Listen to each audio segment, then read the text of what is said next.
وَلْتَكُن مِّنكُمْ أُمَّةٌ يَدْعُونَ إِلَى الْخَيْرِ وَيَأْمُرُونَ بِالْمَعْرُوفِ وَيَنْهَوْنَ عَنِ الْمُنكَرِ وَأُولَٰئِكَ هُمُ الْمُفْلِحُونَ.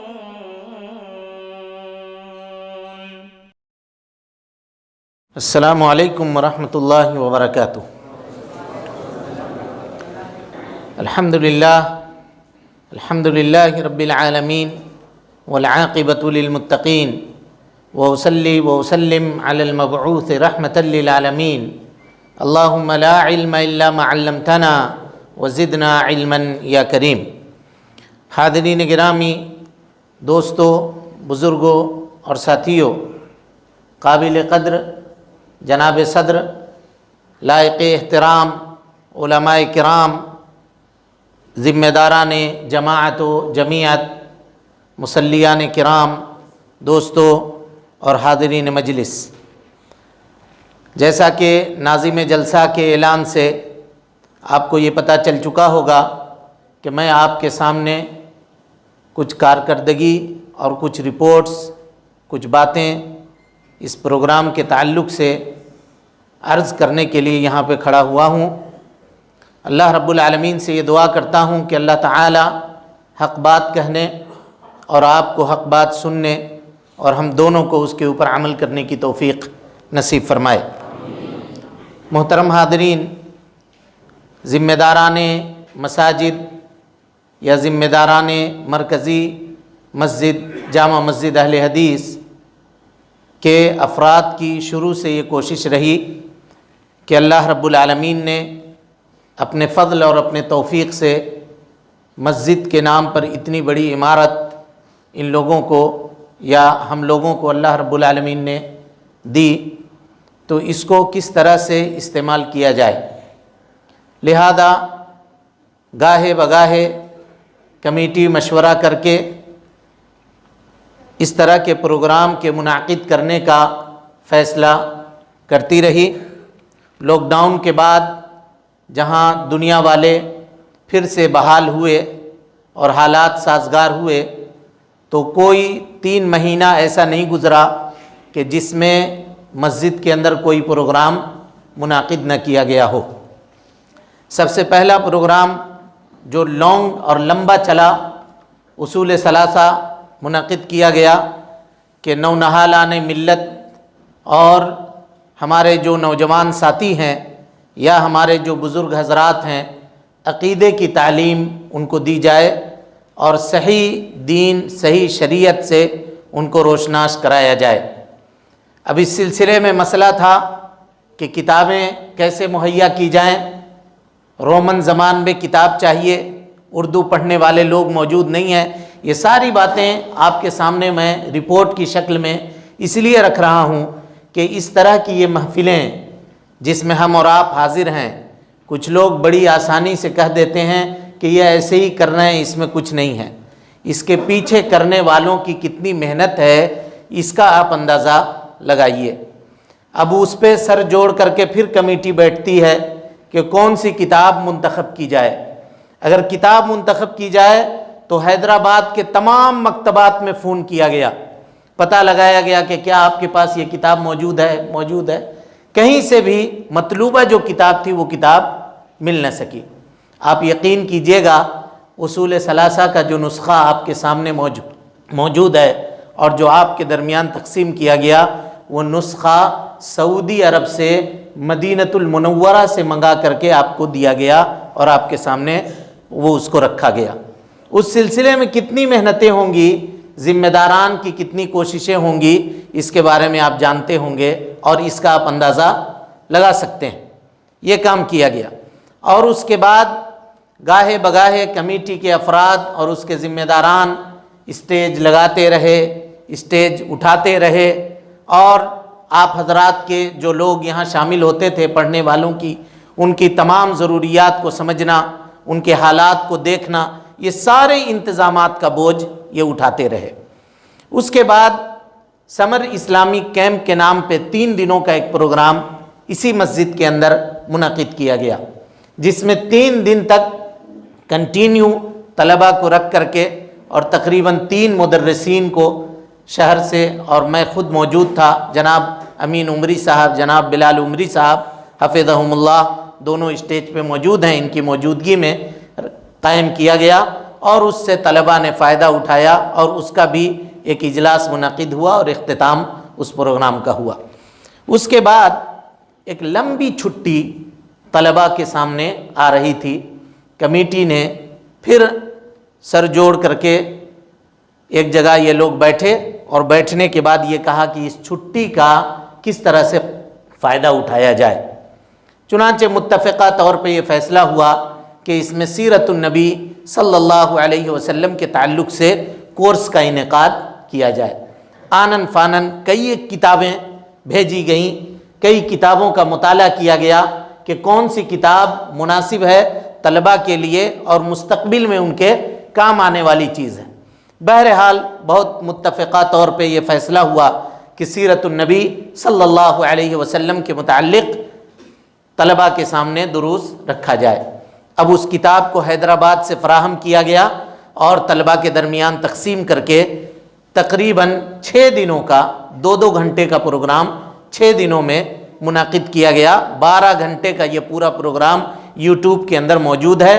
پوری مکمل کتاب سبقاً ایک ایک سبق طلباء کے سامنے پڑھایا گیا، اور پڑھانے کے بعد اس کی وضاحت طلباء کے سامنے کی گئی تاکہ ان کے ذہن کے اندر سیرت النبی صلی اللہ علیہ وسلم اور آپ صلی اللہ علیہ وسلم کی زندگی کے حالات، پیدائش سے لے کر کے ہجرت تک کے جو حالات ہیں وہ حالات سے طلباء روشناس ہو جائیں اور اس کے مطابق اپنی زندگی گزارنے کی کوشش کریں۔ اور اس کے بعد یہ پروگرام کی انتہا نہیں ہے، اس کے بعد انشاءاللہ ہجرت سے لے کر کے وفات تک ایک دوسرا پروگرام آپ کے سامنے ہے جو انشاءاللہ چند دنوں کے اندر وہ بھی آپ کے پاس آنے والا ہے۔ اسی طریقے سے اصول ثلاثہ کے اختتام کے بعد آپ یہ مت سمجھیے کہ یہ پروگرام 1 سال میں ختم ہو گیا، اب تقریباً 10 ہفتے کا آپ کے سامنے قواعد اربع اور نواقض اسلام جو سیریز ہے عقیدے کی اس کتاب کی، پہلے اصول ثلاثہ اور اس کے بعد قواعد اربع اور اس کے بعد نواقض اسلام، 10 ہفتے کے اندر ہم قواعد اربع اور نواقض اسلام کو آپ حضرات کے سامنے پڑھانے کی کوشش کریں گے۔ جو حضرات اس میں شرکت کرنا چاہتے ہیں، حصہ لینا چاہتے ہیں، وہ اپنا رجسٹریشن ذمہ داروں کے پاس پروگرام کے ختم ہونے کے بعد کروا سکتے ہیں، اور اس کے بعد آپ کو بذریعہ واٹس ایپ یا دوسرے کسی ذریعے سے پروگرام کے انعقاد اور اس کے افتتاح کی تاریخ کا علم آپ کو دے دیا جائے گا۔ محترم حاضرین، یہ وہ مختصر رپورٹیں تھیں جس کو ہم نے آپ کے سامنے رکھا ہے۔ اب اس میں کچھ باتیں جو ہمارے اور آپ کے فائدے کے لیے ہیں، اس کو جاننے کی ہم کوشش کرتے ہیں۔ یہ شہر وجے واڑہ، ایک چھور سے لے کر کے دوسرے چھور کے اوپر آپ نگاہ ڈالیں، آپ کو کسی چیز کی کمی محسوس ہوتی ہے؟ دین کے تعلق سے کسی معاملے میں کمی محسوس ہوتی ہے؟ بتائیے۔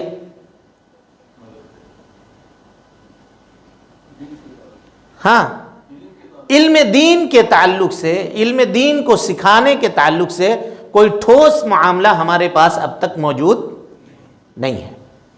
آپ کو ایک تاریخ بتاتا ہوں، اور یہ تاریخ صرف اس لیے ہے کہ علماء اور مالدار حضرات یہ دونوں اگر ملیں ایک ساتھ تو جامعہ رحمانیہ، دارالحدیث رحمانیہ، نام سنے ہیں آپ لوگ؟ دارالحدیث رحمانیہ، اس کی جو افتتاحی اجلاس منعقد ہوئی تھی، علامہ ثناء اللہ امرتسری رحمۃ اللہ علیہ اس میں مہمان خصوصی تھے اور مقرر تھے، جلسے کی صدارت بھی انہوں نے کی تھی۔ انہوں نے کہا تھا کہ علماء یا طالب علم ان کی حیثیت مہاجرین کی ہے، اور جو مالدار ہیں ان کی حیثیت انصار کی ہے۔ یہ انصار کا کام کرتے ہیں، اپنے مال کے ذریعے سے مدد کا کام کرتے ہیں، اور علماء اور طلبہ جو ہیں یہ کیا ہیں؟ مہاجرین ہیں، ان کو مدد پہنچایا جاتا ہے، اور پھر یہ دونوں مل کر کے اسلام کو سربلندی عطا کرتے ہیں اللہ رب العالمین کے فضل اور اس کے توفیق سے۔ یہاں دونوں جمع ہیں، علماء کی ایک خاطر خواہ جماعت بھی آپ کے سامنے موجود ہے، اور اللہ رب العالمین نے آپ حضرات کو اللہ کے اپنے فضل اور توفیق سے مال سے بھی نوازا ہوا ہے۔ دارالحدیث رحمانیہ 27 سالوں تک کارکردگی اس نے اپنی انجام دی ہے۔ کتنے دنوں تک؟ 27 سال تک۔ 27 سال میں جو فارغین اس نے تیار کیے دنیا کے اندر یا اسی ہندوستان کے اندر، آج تک لوگ رحمانی اگر کسی کے نام کے آگے ہے تو بس اس کی پہچان کے لیے وہ چیز کافی ہے۔ اب جانتے ہیں یہ کیسے قائم ہوا تھا؟ مجاہدین کی ایک جماعت افغانستان میں ایک خودکار ریاست قائم کرتی ہے، ذرا غور سے اس تاریخ کو سنیے۔ وہاں سے صوفی عبد الرحمن نام کے ایک آدمی کو دارالعلوم دیوبند بھیجا جاتا ہے تاکہ وہ مولانا انور شاہ کشمیری رحمت اللہ علیہ سے ملاقات کر کے مجاہدین کے سلسلے میں کچھ مال فراہم کر سکیں۔ صوفی عبد الرحمن جب چل کر کے آئے کہاں؟ دارالعلوم دیوبند، تو دیکھا کہ انور شاہ کشمیری رحمت اللہ علیہ یہ طلبہ کو ترمذی کا درس پڑھا رہے ہیں، ترمذی پڑھا رہے ہیں اور اپنے مسلک کی تائید کے لیے تمام حدیثوں کی تردید کر رہے ہیں، مسلک کو ثابت کر رہے ہیں اور حدیث کی تردید کر رہے ہیں۔ صوفی عبد الرحمن جو اہل حدیث تھے، انہوں نے کہا کہ مولانا آپ حدیث پڑھا رہے ہیں یا حدیث کی تردید کر رہے ہیں طلبہ کے سامنے؟ تو مولانا انور شاہ کشمیری نے کہا کہ کیا تم نے ترمذی پڑھی ہے؟ انہوں نے کہا کہ نہیں، میں نے ترمذی پڑھی نہیں ہے، لیکن کوئی بھی آدمی اہل حدیث آدمی غیور ہوتا ہے، سمجھدار ہوتا ہے، کہا کوئی بھی آدمی یہ جان سکتا ہے کہ آپ حدیث پڑھا رہے ہیں یا حدیث کی تردید کر رہے ہیں۔ اتنے میں دو پٹھان تھے جو مولانا کے شاگرد تھے، وہ کھڑے ہوئے اور انہوں نے صوفی عبد الرحمن کو مارنا شروع کیا اسی مجلس میں۔ جب مار پڑنے لگی تو صوفی عبد الرحمن نے جان بچانے کے لیے یہ کہا کہ تم جو مجھے مار رہے ہو، تم جانتے ہو میں کون ہوں؟ میں مجاہدین کی طرف سے قاصد بن کر کے آیا ہوں، اور سفیر کو اگر تم مارو گے تو پھر مجاہدین تمہارے ساتھ اچھا معاملہ نہیں کریں گے، لہذا ڈر کر کے ان لوگوں نے چھوڑ دیا، اور مولانا انور شاہ کشمیری نے بھی ان کو روکا اور اس کے بعد کہا کہ مولانا کو لے جا کر کے جامعہ کے مہمان خانے میں ٹھہراؤ۔ جو بچے مولانا کے ساتھ چل رہے تھے انہوں نے کہا کہ مولانا آپ کی جان بچ گئی، ہم لوگ 16 یا 17 اہل حدیث بچے ہیں جو یہاں پڑھتے ہیں، اگر کسی کے بارے میں معلوم چل جائے کہ ہم لوگ اہل حدیث ہیں تو ہماری اسی طرح کی پٹائی ہوتی ہے۔ تو کہا کہ تم لوگ اتنی مجبوری میں یہاں پڑھتے ہو، اپنے مسلک کے اوپر قائم رہ سکتے ہو؟ کہا کہ وہ لوگ جو بہت مضبوط ہیں وہی اپنے مسلک پہ قائم رہ سکتے ہیں، ورنہ 7 سال 8 سال کے اندر ہم لوگ بھی اپنے اپنے مسلک کو تبدیل کر لیتے ہیں۔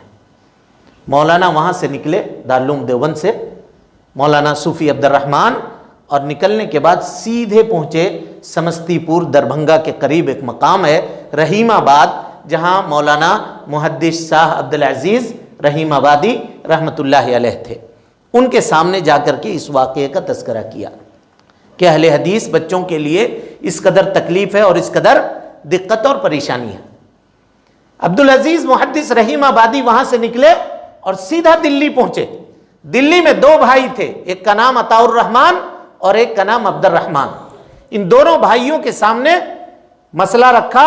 ان دونوں بھائیوں نے اس زمانے میں، غور کیجئے گا، 2 لاکھ روپے اپنے مال سے نکالا اسی وقت، اور 2 لاکھ روپے نکال کر کے مدرسے کے لیے زمین خریدی، اس کی عمارت خریدی، اور جامعہ رحمانیہ 1 لاکھ روپے خرچ کر کے، 1 لاکھ یا کچھ پیسے کی زمین تھی اور 1 لاکھ روپے خرچ کر کے مدرسے کی عمارت قائم کر دی، اور وہاں پر پورے ہندوستان سے لوگ آ کر کے تعلیم حاصل کرنے لگے۔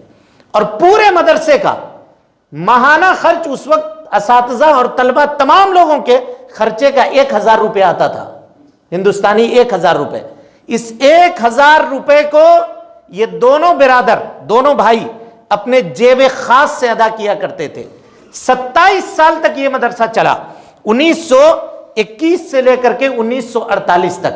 1948 میں جب ہندوستان تقسیم ہوا اور لوگ ادھر سے ادھر گئے، دلی میں حالات خراب ہوئے، تو ان دونوں کے جو بال بچے تھے عبد الرحمن اور عطاء الرحمن کے، یہ لوگ ہجرت کر کے یہاں سے کراچی چلے گئے، اور اس طرح سے یہ مدرسہ جو تھا، مدرسہ رحمانیہ، جو خالص اہل حدیثوں کا قائم کردہ تھا، آج شفیع مسلم ہائی اسکول کے نام سے دلی گورنمنٹ نے اس کے اوپر قبضہ کیا ہوا ہے، اور وہ دلی گورنمنٹ اب اس کو اسکول چلا رہی ہے۔ اس کی جو کتابیں تھیں، اس کتابوں کو اٹھا کر کے جامعہ ملیہ کے اندر رکھ دیا گیا، جس کے بارے میں علامہ صلاح الدین مقبول حفظہ اللہ کہتے ہیں کہ مگر وہ علم کے موتی کتابیں اپنے آبا کی، جو دیکھیں ان کو ملیہ میں تو جی ہوتا ہے سی پارا۔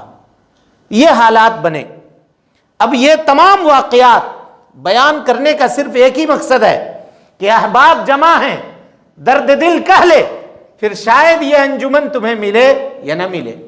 ہم نے بہت کچھ کیا، شادی اور بیاہ کے نام پہ لاکھوں روپے ہم خرچ کرتے ہیں، ہمارے پیشانی اور ماتھے کے اوپر شکن اور بل تک نہیں آتی۔ لاکھوں روپے دوسرے کاموں کے اندر اور دوسرے معاملات کے اندر پیش کرتے ہیں، لیکن جس دین کے، جس شریعت کے ہم ماننے والے ہیں، اپنے نونہالوں کے لیے دین کی باتیں بتانے اور دین کی باتیں سکھانے کے لیے ہم نے کیا کیا ہے، کیا پیش قدمی کی ہے، اب غور کیجئے۔ اور اگر کہیں پر کوئی اللہ کا بندہ کھڑا ہوتا ہے جو اپنے جیب خاص سے یا چند لوگوں کے تعاون سے کوئی معاملہ کرتا بھی ہے، تو اس کے اوپر کئی ایک ایسے لوگ ہیں جو اعتراض کرتے ہیں کہ اتنا پیسہ خرچ کرنے کی ضرورت کیا ہے، اس معاملے میں یہ پیسہ خرچ کرنے کی ضرورت کیا ہے۔ میں آپ کو بتاتا چلوں، ذرا واقعہ سنیے اور اپنے دل کے اندر اس سے اثر قبول کیجئے۔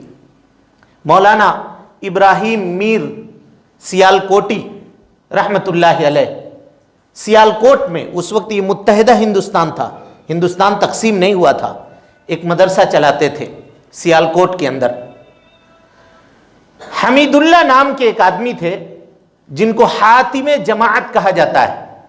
اکیلے یہ حمید اللہ صاحب رہنے والے کشن گنج بہار کے تھے، اکیلے یہ حمید اللہ صاحب پورا خرچہ مدرسے کا اٹھایا کرتے تھے۔ ایک مرتبہ حمید اللہ صاحب کے کاروبار میں کیا ہوا، راتوں رات ان کے گوڈاؤن کے اندر آگ لگ گئی اور پورا کا پورا ان کا جو مال تھا وہ جل گیا۔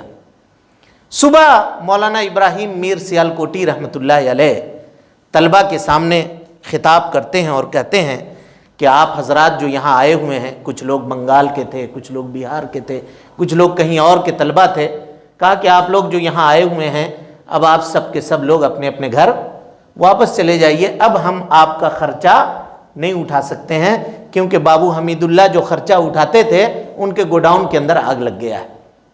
فجر کے بعد مولانا میر ابراہیم سیالکوٹی رحمت اللہ علیہ نے یہ اعلان کر دیا۔ ظہر کے وقت جب ان کو پتا چلا حمید اللہ صاحب کو، تو ظہر کی نماز میں آئے اور اپنے ہاتھ میں ایک تھیلی لے کر کے آئے، اور مولانا سے ظہر کی نماز کے بعد مصلی پہ جا کر کھڑے ہوئے اور کہا کہ مولانا آپ نے بچوں سے ان کے گھر جانے کا کہہ دیا ہے؟ کہا آپ نے کس سے اجازت لی؟ کہا بابو آپ کا کاروبار تو جل گیا ہے، اب آپ کیسے معاملہ کیجئے گا؟ کہا میرا کاروبار جلا ہے، میں ابھی نہیں جلا ہوں، اور جھولی کو مولانا کے دامن میں الٹ دیا جس میں ان کے اہلیہ کے زیورات تھیں، اور کہا کہ مولانا یہ زیورات آپ بیچ لیجئے، جب تک ان بچوں کا کھانا خرچہ چلتا ہے ان کو چلائیے، یہ طالبان علوم نبوت ہیں، اللہ کے نبی جناب محمد رسول اللہ صلی اللہ علیہ وسلم کے مہمان ہیں، ہم ان کو ایسا ہی گھر واپس کر دیں گے؟ میرا کاروبار جو ہے وہ کاروبار جو ہوگا وہ دیکھا جائے گا، لیکن ان زیورات کو بیچ کر کے آپ مدرسہ چلائیے۔ یہ جذبہ آج یہاں پیدا کرنے کی ضرورت ہے۔ اعتراض ہر ایک کو کرنے آتا ہے، لیکن دین کے لیے ہم نے کیا کتنا ہے؟ اور اپنے بچوں کے لیے، اپنے طالب علموں کے لیے، ان کے لیے بگڑنے کے بہت راستے ہیں، سدھرنے کا راستہ بہت کم ہے۔ یہی وہ مجالس ہیں جس کے اندر بیٹھ کر کے ہم دین کی تعلیم دیتے ہیں۔ اب اس میں ہم نے اور چند تاریخ کو جمع کیا تھا، کچھ تاریخ بنگلور کے تھے، کچھ میسور کے تھے، اور کچھ اسی طریقے سے آپ کے قریب یہاں چنئی مدراس کے تھے۔ پھر کبھی موقع ملا تو میں اپنے دل کے پھپھولے آپ کے سامنے پھوڑوں گا۔ آخری بات میں طلباء سے یہ کہنا چاہتا ہوں کہ کچھ لوگ، ظاہر ہے ہمارے پاس انعام تو صرف 3 ہے، لیکن اللہ کے فضل اور توفیق، اور کمیٹی والوں کو دعا دیجئے، ان کا دل دیکھیے کتنا بڑا ہے کہ 4 لوگ، تیسری پوزیشن پہ 2 لوگ آ گئے۔ تو ہم نے یہ گزارش کی کہ ایسا کرتے ہیں، ان کو ری چیک کرتے ہیں، ہو سکتا ہے 1 آدھ نمبر کسی کا کٹ جائے تو 2 آدمی کم ہو جائے، لیکن کمیٹی نے یہ کہا کہ نہیں، اگر دونوں آئے ہیں تو ہم انعام ان کو دونوں دیں گے۔ لہذا آخری انعام جو 5,000 روپے کی رقم تھی، اس کو 2 طالب علم کو 5-5 ہزار کی رقم دی گئی ہے۔ اللہ تعالیٰ ان کے کوششوں کو قبول کرے۔ اللہ رب العالمین جس کسی نے بھی اس میں جہاں کہیں بھی جس طرح سے بھی مدد کی ہے، اللہ رب العالمین ان کے میزان حسنات میں اس کا اضافہ کرے۔ جو لوگ یہاں موجود ہیں، اللہ رب العالمین ان کے اعمال کو قبول کرے۔ جو لوگ ہم سے رخصت ہو گئے ہیں، اللہ رب العالمین ان کو جنت الفردوس میں جگہ عطا فرما دے۔ آخری بات میں یہ کہوں گا کہ جس کو انعام ملا، جس کو نہیں ملا، انعام ویسے سب کے لیے ہے، لیکن جو اصل انعام ہے، فرسٹ سیکنڈ تھرڈ کا اگر کسی کو نہیں ملا تو دل چھوٹا کرنے کی ضرورت نہیں ہے۔ گرتے ہیں شہسوار ہی میدان جنگ میں، وہ طفل کیا گرے جو گھٹنے کے بل چلے۔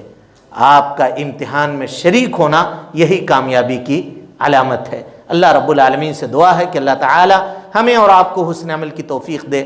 رب العالمین ہم سب کی اصلاح فرمائے، نیکیوں کو قبول کرے، سیئات سے درگزر فرمائے، جب تک زندہ رکھے دین اسلام پہ زندہ رکھے، اور جب اٹھائے ایمان پہ اٹھائے۔ آمین۔ وآخر دعوانا ان الحمدللہ رب العالمین۔